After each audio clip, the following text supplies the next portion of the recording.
The Prophet ﷺ is told by Allah, this is a command to the Prophet directly. Do not, tamari means to argue. Do not argue with them. إِلَّا مِرَاءً ظَاهِرًا, except for in arguments that are clear. Meaning, don't get into just small arguments about technical things with the Christians and Jews. Now, I'm not going to go into a discussion about what type of debates are permissible, what type of debates are not permissible. It's perfectly fine to debate with non-Muslims and use that as a form of da'wah. But this is interesting. إِلَّا مِرَاءً ظَاهِرًا.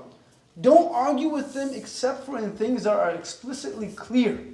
Because sometimes you may argue with them, and if you don't have a clear answer, it may seem as if they are stronger, and their side is stronger.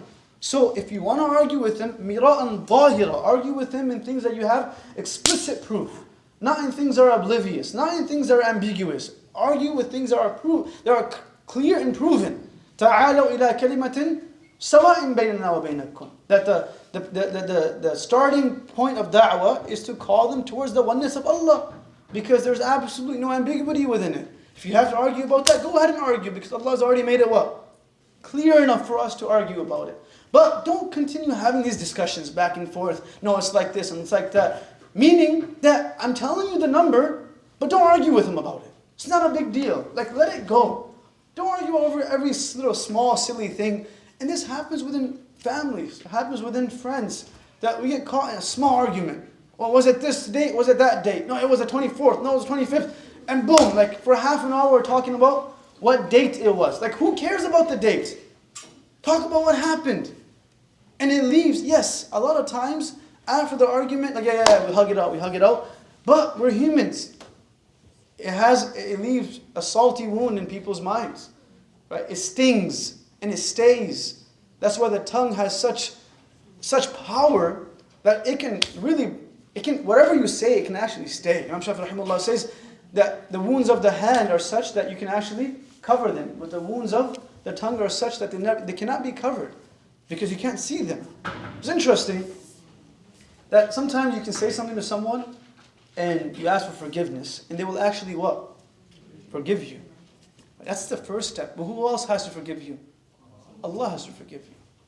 So oftentimes we think, well, Allah will forgive me anyways. Let me just seek forgiveness from the person. And the person forgives you.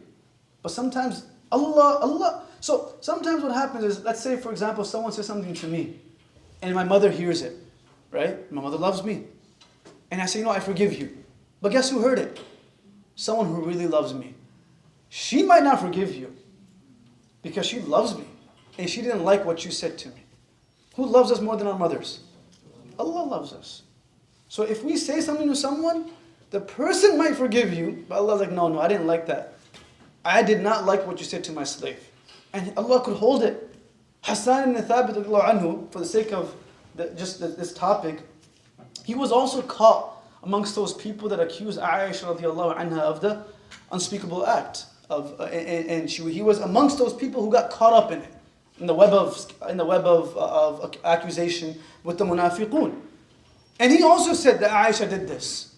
And he did a rujur, he took it back. He went to her and cried in front of her, sought for forgiveness, and Aisha says, no, I forgive you.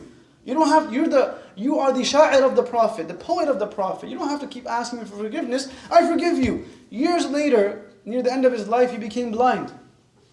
He lost his eyesight. And he says, Wallahi, I believe that I lost my eyesight because of what I said to Aisha. Even though she forgave me, it still had an effect. So it's not all gone and dusted because I sought forgiveness. We have to be more wary of what we say. Oh, no, it's okay, it's going to be forgiven anyway. The guy's going to forgive. No, they may forgive you, but does Allah forgive us? Right? So Allah is saying, don't get caught up into small petty arguments over things that don't really matter.